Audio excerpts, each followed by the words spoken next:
श्री कृष्ण कहते हैं, मौन रहना सीखो, क्योंकि शोर करने से सत्य नहीं बदलता। जब तुम शब्दों में अपने दुख, क्रोध या शिकायतें ढूंढते हो, तब संसार तुम्हारी मजबूरी समझने के बजाय तुम्हारी परीक्षा लेने लगता है। जो व्यक्ति बिना बोले सहन करना सीख लेता है, उसे बिना मांगे ही सब कुछ प्राप्त हो जाता है। जो तुम्हारा है वह तुम्हें अवश्य मिलेगा, और जो तुम्हारा नहीं है वह लाख कोशिशों के बाद भी टिकेगा नहीं। इसलिए मौन रहो, धैर्य रखो और अपने कर्मों में लीन रहो। समय तुम्हारे हर प्रश्न का उत्तर देगा। संसार में कुछ लोग तुम्हारे मौन को कमजोरी समझेंगे, परंतु वास्तव में यही तुम्हारी सबसे बड़ी शक्ति है। जब तुम किसी की अपेक्षा किए बिना किसी शिकायत के आगे बढ़ते हो, तब ईश्वर स्वयं तुम्हारे मार्ग प्रशस्त करते हैं।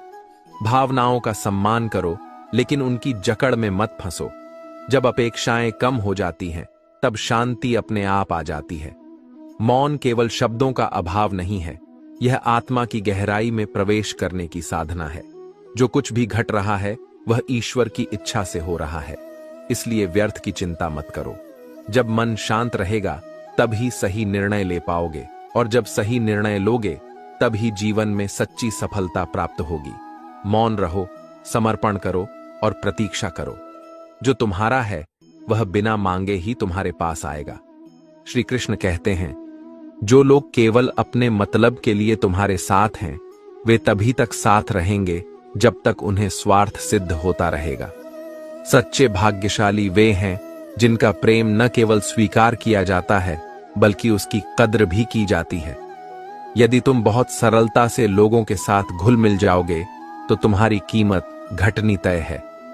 यह संसार अक्सर उन्हीं चीजों को सस्ता समझता है जो उसे बिना किसी प्रयास के मिल जाती है। आजकल लोग मन नहीं, मकान देखकर मेहमान बनते हैं। जिनके दिल पर चोट लगती है, वे आंखों से नहीं, बल्कि भीतर से रोते हैं।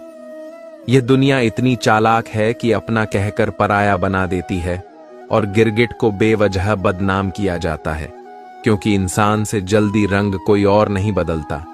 परिवर्तन हमेशा पीड़ा देता है, लेकिन यही बदलाव तुम्हारी भलाई के लिए आवश्यक होता है। जब जीवन कठिन दौर से गुजरता है, तभी यह तुम्हारी वास्तविक परीक्षा लेता है। यदि किसी से बहुत दिनों से बात नहीं